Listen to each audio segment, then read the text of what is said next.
बताने जा रहा हूँ कि वो बच्चे जो परीक्षा में फेल हो जाते हैं, वो पास कैसे हों, या दोस्तों परीक्षा में नंबर स्कोर अच्छे कैसे लाएँ। यानी कि परीक्षा में आपको अच्छे नंबर लाने के लिए क्या ट्रिक अपनानी है, कैसे आप परीक्षा में अच्छे नंबर ला सकते हैं और कॉपी परीक्षा में कैसे लिखनी है आपको, ये सभी चीज़ें दोस्तों मैं आपको इस वीडियो में बताऊँगा। दोस्तों अगर आप हमारे वीडियो पर नए हैं तो प्लीज़ हमारे वीडियो को लाइक करिए और हमारे चैनल को सब्सक्राइब करिए। तो दोस्तों चलिए बढ़ते हैं अपने वीडियो की तरफ। जब भी आपको कॉपी मिले, ऐसे आप कॉपी खोलनी है, आपको पहले सबसे करना है बाउंड्री बनाना है, क्योंकि आप देखेंगे आपकी जो कॉपी मिलती है उसमें लाइन नहीं बनी रहती मार्जिन। तो आप पहले सबसे बाउंड्री बनाएंगे। आप स्केल लीजिएगा ऐसे साइड में, ऐसे जगह लीजिएगा, ऐसे नाप के ऐसे दोनों तरफ क्या करेंगे आप स्केच से बाउंड्री बनाएंगे। ध्यान रखिए आप स्केच से बनाइएगा, ज़्यादा अच्छा रहेगा, क्योंकि इससे अच्छे से बनती है बाउंड्री। देखिए ऐसे दोनों तरफ बाउंड्री बना देंगे, एक इस वाले पेज में इधर और इस वाले पेज में इधर। कुछ बच्चे क्या होते हैं दोनों साइड बनाते हैं, जब दोनों साइड बनाए कुछ बच्चे होते हैं इधर भी बनाते हैं। तो याद रखिएगा जगह अच्छी से छोड़ें। ऐसा नहीं है जैसे कि मैंने अच्छी जगह छोड़ी है, थोड़ा इधर से छोड़ा है थोड़ा सा ही और थोड़ा सा इधर ही छोड़ा है। ऐसा नहीं है कि आप सारी जगह ऐसा कर दें कि एक लाइन यहाँ पर छोड़ दें। अगर आप यहाँ पर बना देंगे इस लाइन को छोड़कर तो लिखने के लिए बहुत कम पेज बचेगा, तो इसलिए अच्छा नहीं है। क्या करिए आप, या तो एक ही साइड बनाइए लाइन। अगर आप दोनों साइड बना रहे हैं लाइन तो क्या करिए, जब दोनों साइड मान लीजिए जैसे आपने एक साइड लाइन बना दिया, एक साइड लाइन सही है। अगर आप दोनों साइड लाइन बना रहे हैं तो जगह इतनी नहीं छोड़नी है, जगह इतना ही छोड़ना है जितना जगह ये है, इतना जगह छोड़ना है। अगर आप इतनी जगह छोड़ेंगे तो ये क्या है, ये गलत है। ठीक दोस्तों, पहले सबसे क्या करना है आपको, ऐसे कॉपी में एक साइड लाइन बना लेनी है। जैसे एक साइड लाइन बना है ऐसे एक साइड लाइन आप खींच लेंगे। फिर उसके बाद करेंगे, जब आपको क्वेश्चन लिखना होगा तो क्वेश्चन आप डायरेक्ट नहीं लिखेंगे। क्वेश्चन लिखने से पहले आप क्या करेंगे, आप वहाँ पर लिखेंगे क्वेश्चन नंबर। ठीक, आप अपना ब्लैक पेन उठाएंगे, आपके पास जो भी हो, स्केच हो तो वो भी ठीक है, स्केच रहे तो ज़्यादा ठीक है। लेकिन कुछ बच्चे की आदत नहीं रहती है स्केच से लिखने की, तो जब एग्जाम में डायरेक्ट इससे लिखते हैं तो उससे क्या होता है, जो उनकी राइटिंग होती है ख़राब हो जाती है। अगर आपके स्केच से लिखने से, यानी कि स्केच जो है उससे लिखने की आदत नहीं है तो मत लिखिए, आप ब्लैक पेन से लिखिए। क्या, सबसे पहले जो आप क्वेश्चन अटैम्प्ट करने जा रहे हैं, अगर आप सेक्शन 1 कर रहे हैं तो यहाँ पर लिख दीजिए आप सेक्शन नंबर 1। ठीक, यहाँ पर आप सेक्शन नंबर 1 करने के बाद अब इसको क्या करेंगे आप, अब इसको आप करेंगे ब्लैक से अंडरलाइन, जिससे एग्जामिनर को पता चले और देखने में भी अच्छा लगेगा। फिर इसको आप करेंगे डायरेक्ट ब्लैक इससे अंडरलाइन, इसको डबल अंडरलाइन करना है। कितना, डबल अंडरलाइन। ठीक, उसके बाद अब क्या करना है, अब आपको जो भी क्वेश्चन करना है तो आप या तो क्वेश्चन नंबर यहाँ पर लिख सकते हैं साइड में जो जगह दी गई है, या तो आप क्या करेंगे क्वेश्चन नंबर यहाँ लिखेंगे। जैसे मान लीजिए आप सेक्शन नंबर 1 का क्वेश्चन फर्स्ट कर रहे हैं तो यहाँ पर लिख दीजिए question number first, question answer number first, यहाँ पर लिख देंगे आप फर्स्ट। अगर आप हिंदी मीडियम वाले तो आप लिख दीजिए प्रश्नोत्तर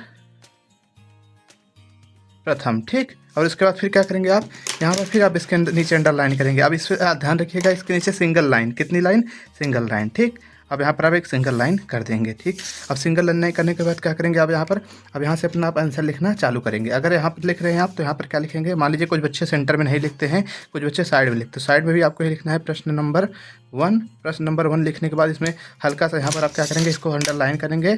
ठीक दोस्तों, यहाँ पर अंडरलाइन करने के बाद जो आंसर है इसको लिख देंगे। हमेशा अंडरलाइन करिए, क्योंकि इससे पता चलता है यहाँ से दूसरा क्वेश्चन चालू है।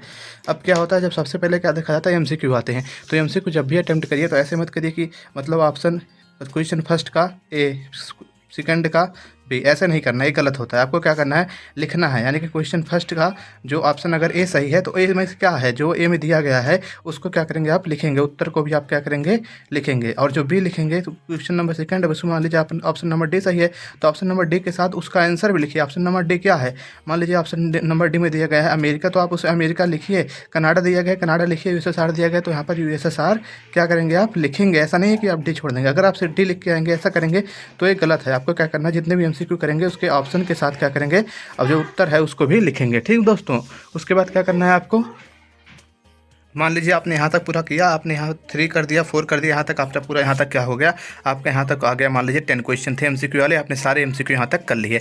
अब देखिए आपको फिर से अगले पेज में क्या करना है, वही काम जो मैंने आपको बताया। आपको लाइन बनाना है, आप स्केल ले लीजिए, हर एक पेज में बराबर लाइन बना दीजिएगा। स्केल से एक स्केल से हल्का ज़्यादा आप पेज में लाइन बनाया करिएगा ऐसे करके। ठीक, अब देखिए, अब मान लीजिए आपका सेक्शन फर्स्ट कंप्लीट हो गया, आपका यहाँ से सेक्शन फर्स्ट स्टार्ट हुआ था, आपका यहाँ पर आकर सेक्शन फर्स्ट क्या होता है, यहाँ पर मान लीजिए कंप्लीट हो जाता है। अब जब अपना सेक्शन सेकंड चालू करेंगे, फिर आप करेंगे अपना ब्लैक लेंगे पेन। अगर आप स्केच से लिख पाते हैं तभी स्केच से लिखिएगा, अगर नहीं आदत है तो मत लिखिएगा, क्योंकि अगर जो बच्चे पहली बार लिखते हैं उनका गलत हो जाता है। तो आदत बना लीजिए तो मत लिखिए। तो यहाँ पर आप फिर क्या करेंगे, यहाँ पर आप लिखेंगे सेक्शन नंबर बी। ठीक, अब सेक्शन नंबर बी लिखने के बाद क्या करेंगे, इसके नीचे आप क्या करेंगे, डबल अंडरलाइन करेंगे। या तो स्केच कर दीजिए, या तो किससे करिए आप, या तो आपके पास पेन हो तो उससे कर दीजिए अगर स्केच नहीं है। ठीक, डबल अंडरलाइन। आप सेक्शन नंबर बी का आप यहाँ पर क्या लिखेंगे, फर्स्ट क्वेश्चन जो भी क्वेश्चन है। जैसे मान लीजिए कि सेक्शन नंबर बी 11 नंबर तो क्वेश्चन से स्टार्ट हो रहा है, तो अब यहाँ क्या करेंगे, आप लिखेंगे यहाँ पर क्वेश्चन नंबर 11। ठीक, यहाँ पर 11 लिखेंगे। आप क्वेश्चन आंसर जो भी आप लिखना चाहें, बहुत लोग क्वेश्चन आंसर लिखते हैं, बहुत लोग क्वेश्चन लिखते हैं। तो फिर आप क्या करेंगे, क्वेश्चन नंबर 11 लिखने के बाद इसके नीचे आप अंडरलाइन करेंगे।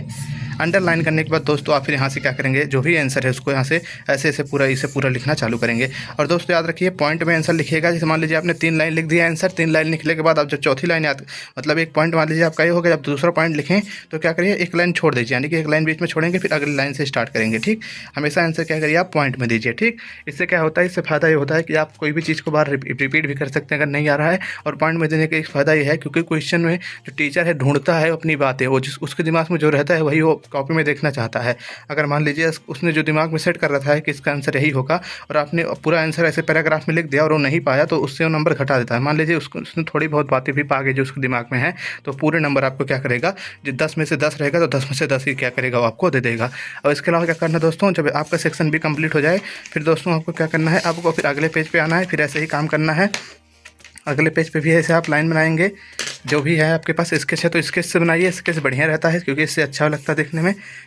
ठीक दोस्तों, फिर मान लीजिए यहाँ पर मान लीजिए आपका फर्स्ट जो क्वेश्चन रहता है, क्वेश्चन नंबर यहाँ पर 11 आपका कंप्लीट हो जाता है, तो आपका जो क्वेश्चन नंबर 12 स्टार्ट करना है तो आप जस्ट नीचे से ही मत स्टार्ट कर दीजिए। अगर 2 लाइन बची है तो इसे छोड़ दीजिए, अगले पेज से आप स्टार्ट करिए। तो जब आप अगले पेज से अपना क्वेश्चन नंबर यहाँ पे 12 लिखेंगे, यहाँ पर क्या लिखेंगे आप अपना क्वेश्चन नंबर 12, फिर उसके बाद आप इसका आंसर लिखना चालू कर देंगे। इसके नीचे अंडरलाइन करेंगे, ध्यान रखना हमेशा अंडरलाइन करना है, इससे अलग दिखता है क्वेश्चन। फिर मान लीजिए अपना क्वेश्चन नंबर आपने लिखा है, क्वेश्चन नंबर 12 पूरा यहाँ तक लिख दिया 3 पॉइंट में। ठीक, अब मान लीजिए जहाँ पर आपका क्वेश्चन नंबर 12 खत्म होता है, उसके बाद आप जहाँ पर क्वेश्चन नंबर अपना 13 स्टार्ट करते हैं, प्रश्न संख्या 13 आप स्टार्ट करते हैं लिखना, वहाँ पर क्वेश्चन नंबर 13 लिखने के बाद एक चीज़ आपको और करनी पड़ेगी, या तो आप अपने पेन से क्या करिए, बीच में एक लाइन डाल दीजिए दोनों क्वेश्चनों से, या तो पेन से आप एक लाइन डाल दीजिए दोनों क्वेश्चनों के बीच में। ठीक, ऐसे या तो सिंगल है तो डबल, जो आपका इच्छा करे, या तो अगर आपके पास स्केच है तो स्केच से डाल दीजिए। ठीक, इससे क्या होता है, इससे पता चलता है हाँ ये वाला आंसर यहाँ पर है और ये वाला आंसर इससे नीचे का है। फिर उसके बाद करेंगे आप इसको अंडरलाइन करने के बाद क्या करेंगे, आप जितनी भी चीज़ें हैं लिखना इसको चालू कर देंगे। ठीक, इतना समझ गए ना। अब ये जगह इसलिए छोड़ी जाती है क्योंकि यहाँ पर टीचर क्या करता है, यहाँ पर मार्क्स देता है। अगर आप यहाँ पर जगह नहीं छोड़ेंगे और यहीं से आप लिखना चालू कर देंगे तो टीचर मार्क्स कहाँ देगा, टीचर कॉपी चेक करता है, मार्क्स यहाँ पर नहीं देता है, टीचर मार्क्स साइड में देगा। जैसे मान लीजिए अगर क्वेश्चन नंबर 12 2 मार्क्स का है तो अगर आपने 2 नंबर के लिखा है तो यहाँ पर वो 2 नंबर ऐसे देगा, तो साइड में लिखता है अपना जो भी उसको मार्क्स देना रहता है। फिर आप मान लीजिए आपका यहाँ पर क्वेश्चन नंबर आपका 13 लिखते हैं, आप क्वेश्चन नंबर 13 आप इतना पूरा यहाँ लिखे, फिर आपने 1 पॉइंट लिखा, 2 पॉइंट लिखा। अगर मान लीजिए 2 नंबर का है तो 2 पॉइंट का, ठीक, 3 नंबर का है तो कितने पॉइंट में लिखेंगे आप, 3 पॉइंट में लिखेंगे। 4 नंबर का है तो 4 पॉइंट में लिखेंगे। ठीक दोस्तों, अगर नहीं आ रहा 4 नंबर 4 पॉइंट तो क्या करिए, आप दूसरा पॉइंट जो पहला पॉइंट लिखे थे और जो दूसरा पॉइंट लिखे थे उन्हीं दोनों को मिलाकर एक बार तीसरा पॉइंट बना दीजिए, एक बार चौथा पॉइंट बना दीजिए। लेकिन अगर 4 नंबर का है तो आप 4 पॉइंट लिख के आइए। ठीक, ये तो कंपलसरी है, 4 नंबर में 4 पॉइंट आपको लिखना ही है। ये नहीं है कि आप 2 पॉइंट लिख के चले आएंगे तो नंबर पाएंगे, नहीं होगा ऐसा। फिर आप अगले पेज पे ऐसे ही करेंगे, आप अगले पेज पे भी लाइन बनाएंगे। आपको याद रहे आपको 2 ही स्केच यूज करना है, तो ब्लैक है तो ब्लू, आपको इसके अलावा कोई पेन है स्केच नहीं यूज करना है, ब्लैक और ब्लू। और याद रहे वाइटनर को यूज ही नहीं करना है, वाइटनर नहीं यूज करना है। अगर आपसे कुछ गलती हो जाती है, मान लीजिए आपने कुछ लिखा, जैसे मान लीजिए मैंने लिख दिया, अब मैंने कुछ गलती से लिख दिया, मान लीजिए नोट लिखना था मुझे और मैंने गलती से नेटा लिख दिया, तो इसे क्या करेंगे आप ऐसे गलत काटेंगे, ऐसे। ठीक, ऐसा नहीं कि ऐसे ऐसे काट देंगे, गलत है। जब भी कुछ गलत हो जाए लिखने में तो क्या करेंगे आप उसको या तो एक लाइन से ऐसे गलत काट दीजिए, या तो आप उसको क्या करिए ऐसे लिख के 2 बार ऐसे गलत काट दीजिए। ऐसा नहीं है कि ऐसे ऐसे करेंगे तो बहुत गलत हो जाएगा। ठीक, उसके अलावा क्या करेंगे, मान लीजिए अब आपका जहाँ पर भी क्वेश्चन 13 समाप्त होता है, मान लीजिए क्वेश्चन 13 आपका यहाँ तक आया, अब वहाँ पर अपना क्वेश्चन आप क्या करेंगे, क्वेश्चन नंबर अपना आप 14 लिखना चालू करेंगे। फिर आप वही करेंगे जो करना चाहिए आपको, क्वेश्चन नंबर यहाँ पर लिखेंगे आप 14। ठीक दोस्तों, क्वेश्चन नंबर 14 फिर अंडरलाइन कर देंगे इसको, अपनी स्केल से हमेशा करिएगा, स्केल लीजिएगा, स्केल से अंडरलाइन कर दीजिएगा।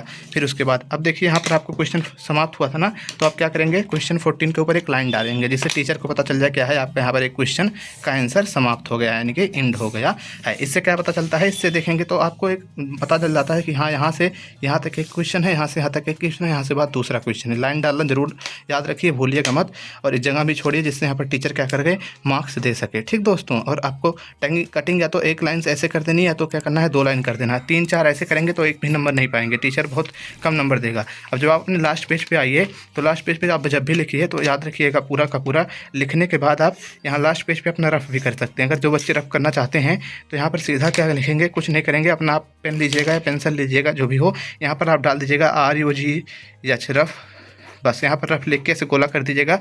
उसके बाद जो भी आपको अपना रफ काम करना है आप यहाँ पर करेंगे। आप कहीं पर भी रफ काम नहीं कर सकते हैं बीच में। और कोशिश करिए कि आप पेंसिल से रफ कार करिए, पेंसिल आप ले जाइए एग्जाम में, ठीक दोस्तों। उसके बाद जब भी आपका क्वेश्चन यहाँ पर ख़त्म हो जाए, मान लीजिए आपने यहाँ पर अपना क्वेश्चन नंबर 21 लिख दिया, ठीक, और आपके पेपर में 21 क्वेश्चन ही थे। आपका अब क्या हुआ, यहाँ पर जब एग्जाम, मान लीजिए आपका जो पेपर है आपका यहाँ पर कंप्लीट हो जाता है, ठीक। आपने यहाँ तक इसका आंसर लिखा, इसका आंसर लिखने के बाद आपका यहाँ पर पूरा क्वेश्चन कंप्लीट हो गया। तो आपको क्या करना है, सिंपली आपको यहाँ पर एक लाइन डालनी है ऐसे करके, उसके बाद क्या करना है, छोड़ देना है। इससे होता है अगर आपकी कॉपी कहीं पर गुम हो जाती है तो उसमें कोई कुछ लिख नहीं सकता आगे से, ठीक। यहाँ पर अगर आप लिख देंगे तो इससे टीचर समझ जाएगा कि यहाँ पर क्या है, कॉपी समाप्त होगा। यहाँ पर आप लिख देंगे तो इसका मतलब है यहाँ से आगे कोई भी नहीं है। अगर आपकी अगली कॉपी है, आपने कंटिन्यूएशन सीट ली है, तो क्या करेंगे आप यहाँ पर लिख देंगे PTO, ठीक। PTO लिखने का मतलब क्या है, अब एक कॉपी आपके और पास है तो उसका मतलब PTO होता है कि इसका क्वेश्चन अगले पेज में होगा। उसके बाद क्या करेंगे, आप यहाँ से दूसरी कॉपी को नत्थी कर देंगे। और एक बात याद रखिएगा, जो आपका मैप का कार्य होता है, बच्चे क्या करते हैं, जिनका मैप का होता है वो क्या करेंगे, मैप को पीछे लगाते हैं। मान लीजिए मैप है, मान लीजिए इसे आप मैप मान के चलिए, तो क्या करते हैं, मैप को पीछे बांधने की मैप को क्या करना है, लेंगे हमेशा पीछे बांधेंगे। जब भी मिले आपको मैप को, ये बहुत बड़ी गलती है, मैप को कभी पीछे नहीं बांधना। पीछे लगाने से क्या होता है, अगर आप पीछे इसको नत्थी करते हैं, आपको धागा दिया जाएगा। मान लीजिए आपने धागा लिया और इसे पीछे डाल के ऐसे क्या किया, नत्थी कर दिया। अगर पीछे नत्थी करेंगे तो इससे क्या होता है, ये गुम हो सकता है, निकल सकता है। ऐसे देखिए, ऐसे सब हो रहा है ना, ये इससे खो सकता है। आपको क्या करना है, हमेशा मैप को लेना है, आपको मैप को बीच में लगाना है हमेशा। आपको मैप वाला क्वेश्चन कोशिश करिए कि बीच में ही करिए, ठीक। देखिए आप मैप को लेंगे, मैप को आप क्या करेंगे, बीच में रखेंगे ऐसे किसी भी पेज में, और वहाँ पर उसको आप इंसर्ट कर देंगे, ठीक। तो आप इसको नत्थी कर देंगे। नत्थी करने के बाद आप कॉपी सबमिट कर देंगे। अगर आप पीछे लगाएंगे मैप को यहाँ पर तो ये गड़बड़ है, ये मैप निकल जाएगा, तो आपको मार्क्स एक भी नहीं मिलेंगे, ठीक बच्चों। इसके अलावा अब मैं आपको और बताता हूँ। देखिए, जब भी आप कॉपी लिखिए तो अपने राइटिंग को हमेशा क्लीन लिखिए। जब भी आप कॉपी लिखने जाइए तो ऐसा मत करिए कि अगर आपको क्वेश्चन नहीं आ रहा है तो आप उसके लिए जगह छोड़ दें, कुछ भी नहीं लिखें। अगर आपको क्वेश्चन नहीं आ रहा है तो क्या करिए, आप वहाँ पर जो भी आपने क्वेश्चन के लिए स्पेस छोड़ा था, मान लीजिए आपने इसके लिए स्पेस छोड़ दिया था कि मैं यहाँ पर बाद में आऊँगा, क्या करूँगा, यहाँ पर जो भी क्वेश्चन का आंसर है मैं उसे यहाँ पर आके लिख दूँगा, लेकिन आपको नहीं आ रहा है आंसर, तो आप क्या करेंगे, आपका जो भी आंसर है उसको क्या करेंगे, आप यहाँ पर लिखने की कोशिश करेंगे। मान लीजिए एक भी अच्छा नहीं आ रहा तो आप क्वेश्चन को उतारेंगे ब्लू पेन से, नॉट ब्लैक पेन से मत उतारना, तब ब्लू पेन से उतारना। उसके अलावा देखिए, मान लीजिए आपका एक क्वेश्चन पेपर है, आपको मान लीजिए एक क्वेश्चन नहीं आ रहा है, यहाँ पर ना, examine the composition of the constitution assembly and analyse how it reflect the social and political diversity of India. तो मान लीजिए आपको क्वेश्चन नहीं आ रहा है और आपने इसके लिए पहले से जगह छोड़ दी है, तो इसमें आपको कुछ नहीं करना है। आपको क्या करना है, आपको क्वेश्चन को देखना है, इसमें से आपको क्या आ रहा है। अगर इस क्वेश्चन का आंसर नहीं आ रहा है, मान लीजिए आपको संविधान के बारे में आता है, तो हाँ, संविधान के बारे में अगर आपको थोड़ा सा भी आता है तो क्या करेंगे, आप इसके शब्द ढूंढेंगे, जो चीज़ के बारे में आता है। आपका संविधान के बारे में आता है, सभा क्या होती है, सभा के बारे में आता है, भारत क्या है, अगर इसके भी बारे में आता है तो आप इसको ही लिख दीजिए, भारत क्या है, भारत में लिख दीजिए, बस यहाँ का भारत की संविधान सभा, कुछ भी लिख दीजिए। मतलब कॉपी आपको छोड़ के नहीं आ रहा, अगर कॉपी आप छोड़ के आके तो टीचर नंबर क्या देगा आपको। कुछ बच्चे होते हैं नहीं आता है, कुछ छोड़ के चले जाते हैं पूरी कॉपी।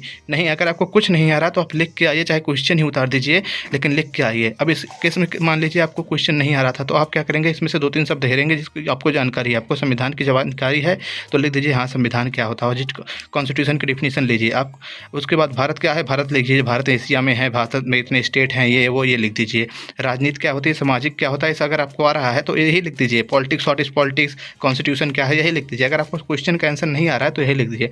मैं आपको सिंपल से बताना चाहता हूँ, अगर मान लीजिए आपसे क्वेश्चन पूछा गया है चाय के बागान के ऊपर, और आपको चाय के बागान के ऊपर क्वेश्चन लिखना नहीं आ रहा है, तो आपको चाय के बागान के ऊपर क्वेश्चन लिखना नहीं आ रहा है तो आप चाय के चीनी पर लिख दीजिए आंसर, कि मतलब चीनी कैसे बनती है, चीनी का यूज क्या होता है। मतलब छोड़ना नहीं, उसको लिख के आना। अगर नहीं आ रहा है तो, अगर आ रहा है तो ऐसा मत करिएगा, उस केस में अब जो आ रहा है आपको वही लिखिए, लेकिन आप छोड़ के नहीं आएंगे, ठीक। आप चाय के बागान में काम करने वाले लोगों के बारे में लिख सकते हैं, क्योंकि वो भी क्वेश्चन का पार्ट हो गया। लिख दीजिएगा चाय का बागान, उसके बाद उसके जिनके जो उसमें लोग रहते हैं वो उनके बारे में लिख दीजिएगा। ये होता है पास होने का तरीका। अगर आप क्वेश्चन छोड़ के आएंगे या जगह छोड़ के आएंगे तो आपको पास नहीं होंगे। यहाँ पर आपको कुछ ना कुछ लिखना है। और एक ट्रिक कब लगानी है, एक ट्रिक तब आपको लगानी है जब आपको कुछ नहीं आ रहा है। अगर आपको आ रहा है तभी आप क्या करेंगे, लिखेंगे उस चीज़ को। अगर नहीं आ रहा है तो आप कुछ भी उस क्वेश्चन से रिलेटेड लिख सकते हैं, जो भी उस क्वेश्चन में आप लिख पाएँ, ठीक। और बच्चे क्या करते हैं, क्वेश्चन छोड़ के आ जाते हैं, मतलब कुछ लिखते ही नहीं, कॉपी एकदम पूरा सादी छोड़ के चले आएंगे, मतलब कुछ नहीं लिखेंगे। आप ध्यान रखिए, कॉपी में कुछ ना कुछ ज़रूर लिख के आइए। पेपर क्वेश्चन पेपर से, इसमें सारी वारी नहीं लिखने की है। बहुत लोग सारी लिख के आ जाते हैं, गाय हमारा बाप है, नंबर देना, ये सब नहीं लिखना है। आपको वही लिखना है जो आपके पेपर से है। पेपर में जो भी दिया गया है वही आप क्वेश्चन उतार डालिए। आपको कुछ नहीं आ रहा है, बार बार ही क्वेश्चन रिपीट कर दीजिए, क्योंकि कभी क्या होता है, अगर आप फेल हो रहे हैं, आपको एग्जाम में नंबर देना चाहता है तो सादी कॉपी में थोड़ी नंबर देगा। अगर आप कुछ नहीं लिख के आए तो थोड़ी ना नंबर देगा। उसकी अगर जाँच हो जाएगी तब तो उसको नौकरी चली जाएगी। वो नंबर तब देगा आप जब कुछ लिखे होंगे। अगर मान लीजिए आपने कुछ यहाँ से यहाँ तक लिखा ही नहीं था, पूरी आपने कॉपी सादी छोड़ी है, तो इसमें वो क्या नंबर देगा? इसमें तो जीरो लगाएगा, यहाँ पर भी जीरो लगाएगा। अगर मान लीजिए आपने थोड़ा सा भी लिखा है, मान लीजिए यहाँ पर थोड़ा सा भी लिखेगा, तो उसने अगर आपने गलत भी लिखा है तो भी क्या करेगा, वो 2-3 नंबर दे देगा, 10 में से 2 ही नंबर दे देगा, लेकिन देगा आप जरूर, वो आपको पास कर देगा, जरूर से जरूर देगा आपको नंबर। लेकिन अगर आप खाली छोड़े हैं तो खाली छोड़े रहेंगे कॉपी में तो सीधे वो जीरो देगा आपको। इसलिए आपको कॉपी क्या करनी है, कुछ ना कुछ उसमें लिख के आना है। जो क्वेश्चन पूछ रहा है क्वेश्चन को ही लिख दीजिए। क्वेश्चन के बारे में नहीं आ रहा है तो क्वेश्चन से रिलेट करके कुछ भी लिख दीजिए, लेकिन लिखिए ज़रूर। खाली कॉपी में एग्जामिनर नंबर नहीं देता है, क्योंकि एग्जामिनर आपको खुद पास कराना चाहता है। वो ये नहीं चाहता कि हर बच्चा फेल हो। और अगर आप फेल करने की कंडीशन पैदा करेंगे तो फेल क्यों नहीं करेगा आपको। तो इतना याद रखिएगा, क्वेश्चन लिखना है, वही क्वेश्चन आप लिखिए। ब्लैक पेन से लिखेंगे तो नंबर नहीं देगा, ब्लू पेन से लिखा करिए जब भी अगर आपको कुछ नहीं आ रहा क्वेश्चन लिखना चाहते हैं तो। ये सब उन बच्चों के लिए जो बच्चे पढ़ने में कमज़ोर है। अच्छे बच्चे ऐसा नहीं करेंगे, ठीक। देखिए दोस्तों, इसके अलावा आपका जब भी क्वेश्चन जो भी नहीं आ रहा है उसको आप अच्छे से मतलब लास्ट में लिखने का कोशिश करिए। जो क्वेश्चन नहीं आ रहा है उसको आप बीच में जगह उसके लिए मत छोड़िए, क्योंकि इससे गलत इंप्रेशन पड़ता है। अगर आप मान लीजिए यहाँ पर जगह छोड़ देंगे तो क्या सोचेगा, वो चीटिंग करने के चक्कर में था, ये सोच लेगा एग्जामिनर। इसलिए अगर आपको 14 नंबर का क्वेश्चन नहीं आ रहा तो 14 नंबर आप क्या करिए, अपने मतलब जो भी क्वेश्चन पेपर है उसमें से मार्क कर लीजिए कि मुझे क्वेश्चन नहीं आ रहा है, और इसको आप क्या करेंगे, सबसे लास्ट में करेंगे। अगर आप इसको बीच में करने की कोशिश करेंगे तो इससे क्या होगा, एग्जामिनर जानेगा कि ये जगह छोड़ दिया, इसका मतलब क्या है, ये बच्चा चीटिंग वूटिंग कर रहा था इसलिए लिख नहीं पाया, या किसी से पूछने के चक्कर में था इसलिए वो जगह छोड़ दिया, नहीं लिख पाया। अगर जो आपका क्वेश्चन नहीं आ रहा है, अगर आपको लग रहा है कि आप 2-3 मिनट में लिख लेंगे बाद में, तब तो ठीक है, जगह छोड़ दीजिए। अगर एकदम ही नहीं आ रहा है तो उसके लिए आप स्पेस मत छोड़िए, इसको आप लास्ट में अटेम्प्ट करिए। जो क्वेश्चन आपको आ रहा है पहले उसको कर लीजिए, ठीक। जो क्वेश्चन नहीं आ रहा है उसको सबसे बाद में करेंगे। यही थी जानकारी जो आपको देनी थी। अगर आप ऐसे लिख के आएंगे तो आप पास हो जाएंगे। आप याद रखिएगा इतनी चीज़ें। और कुछ वर्ड्स होते हैं जिसे आपको अंडरलाइन करना है। अब वर्ड्स को अंडरलाइन करने के लिए आपको पेन यूज़ करना है, तो पेंसिल, मैं तो कहूँगा पेंसिल ज़्यादा बेटर है, क्योंकि पेंसिल में अगर आपसे गलती भी हो जाएगी तो चलेगा। मान लीजिए आपने कुछ लिखा तो उसको अंडरलाइन करिए ऐसे पेंसिल से, ठीक। 2-3 पेंसिल ले जाइए, पेंसिल से अंडरलाइन कर दीजिए। लेकिन अगर आप पेन से हाईलाइट अंडरलाइन करने की कोशिश करेंगे तो कभी कभी अक्षर गलत हो जाता है, या किसी वर्ड पे चल जाएगा तो उसकी मीनिंग गलत हो जाएगी। क्योंकि कभी कभी पेन क्या होता है, गलती से फिसल जाता है। पेंसिल से गलती हो जाएगी तो क्या करेंगे, आप उसको इरेज कर लेंगे, लेकिन पेन से नहीं कर पाएंगे। तो जब भी अंडरलाइन करना है पेंसिल से अंडरलाइन करें, इतना जान लीजिए। और इसके 2 ही यूज़ करें, या तो ब्लैक या तो ब्लू ब्लैक के अलावा कोई आपको स्केच नहीं यूज करनी है। और पेन भी ब्लू और ब्लैक ही यूज करना है, और कोई पेन आपको एग्ज़ाम में नहीं यूज करना है। यही तो दोस्तों कुछ ट्रिक जो आपको एग्ज़ाम में अच्छे नंबर दिला सकते हैं। दोस्तों अगर आप और जानकारी पाना चाहते हैं तो हमारे चैनल को सब्सक्राइब करिए। हमारे चैनल पे ऐसे ही वीडियो लाई जाती हैं जिससे बच्चे जो फेल होते रहते हैं दोस्तों उनको पास कराने की कोशिश किया जाता है। दोस्तों अगर आपको वीडियो पसंद आया तो दोस्तों प्लीज़ हमारे वीडियो को लाइक करिए और हमारे चैनल को सब्सक्राइब करिए।